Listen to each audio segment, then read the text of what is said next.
Et on en parle avec notre invitée, justement, Anne Roger. Vous êtes co-secrétaire générale du SNESUP. J'espère que je n'ai pas fait de faute. FSU, maîtresse de conférence à Lyon 1. Alors, justement, il y a cette manifestation aujourd'hui à l'appel de ces organisations de l'intersyndicale de l'enseignement supérieur. Que réclamez-vous concrètement ? Alors aujourd'hui, on a un appel qui est très large, puisque toutes les organisations syndicales ont appelé à la manifestation. Il y a 3 points qui structurent l'appel. On a évidemment toujours la colère contre le texte de loi de programmation de la recherche qu'on dénonce depuis un certain temps. Et à cette loi se sont ajoutés 2 autres éléments de mécontentement. La loi de sécurité globale qui remet en cause des libertés fondamentales et qui rejoint finalement la loi de programmation de la recherche qui avait installé tout un tas de mesures qui remettaient en cause la liberté d'expression et qui remettent en cause la liberté d'expression dans les universités. Et puis le 3e point, c'est justement, on vient d'en parler, enfin vous venez d'en parler un petit peu au travers de vos reportages, c'est les moyens pour que la rentrée puisse se faire et que la réouverture des universités puisse se faire effectivement comme le président Macron l'a rendu envisageable. Vous avez bon espoir, justement, Anne Roger, puisque Jean Castex va s'exprimer ce soir à 18h, il devra en parler normalement. Bah écoutez, on regrette que le Premier ministre ne nous ait pas reçus, alors que toutes les organisations syndicales avaient demandé à être reçues pour en discuter avec lui, mais bon, dont acte. On attend donc d'en discuter maintenant avec la ministre Frédérique Vidal. On attend toujours, là aussi, d'être reçus.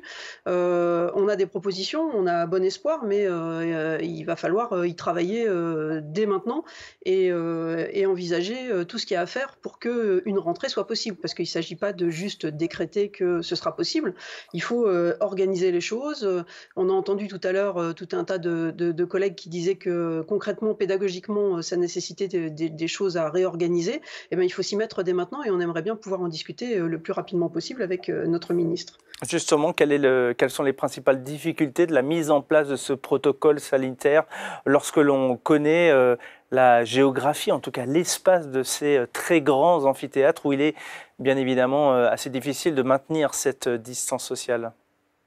Ouais, mais ce qui est difficile, c'est qu'effectivement, si réouverture il y a, de toute évidence, ça sera pas ouvert à tous les étudiants d'un seul coup. Donc il faut savoir, comment on fait, pour réduire les effectifs, qui on privilégie, donc parce que s'il faut, réduire les effectifs, sur quels étudiants on met la priorité. Donc nous, on demande à ce que ce soit, prioritairement les premières années qui soient privilégiées, mais aussi que toutes les formations qui aujourd'hui, sont en effectif, assez réduit, puissent reprendre en présentiel, parce qu'il n'y a aucune raison que les formations qui sont pour 20, entre 15 et 30 étudiants ne puissent pas faire dès aujourd'hui leur cours en présentiel.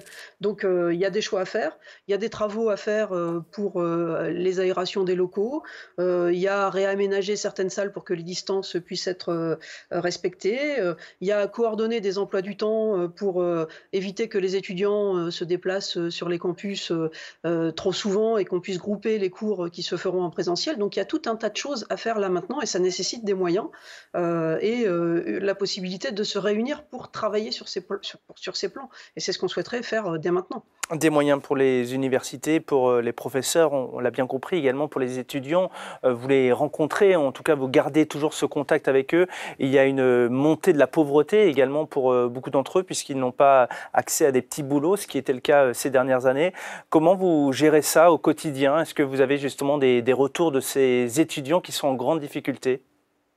Oui, alors ça, la grande difficulté financière, c'est une chose, mais on a aussi des étudiants qui sont en grande difficulté, de plus en plus grande difficulté psychologique, c'est-à-dire qu'on voit progressivement se déliter leur état depuis la rentrée et depuis le moment où l'université a été refermée.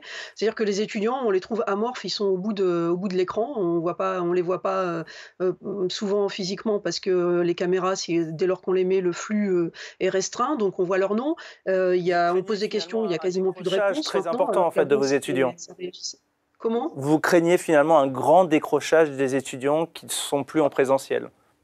Oui, oui, parce que et enfin, déjà maintenant, y compris avec les étudiants qui sont pas en première année, parce que quand on les a au bout de l'écran, on ne sait pas ce qu'ils font, en fait et puis il y a très peu de réactivité et donc là, c'est vraiment urgent qu'on les retrouve, qu'on les rassure, qu'on rebooste un petit peu, les troupes pour qu'ils retrouvent de la motivation à travailler, en groupe et qu'ils comprennent que nous, on est là aussi, pour les aider et derrière un écran, c'est très compliqué de faire ça. Merci beaucoup Anne Roger. Je rappelle cette manifestation à l'appel des organisations de l'intersyndicale qui part donc à Paris de Jussieu vers l'hôtel de Matignon. Merci.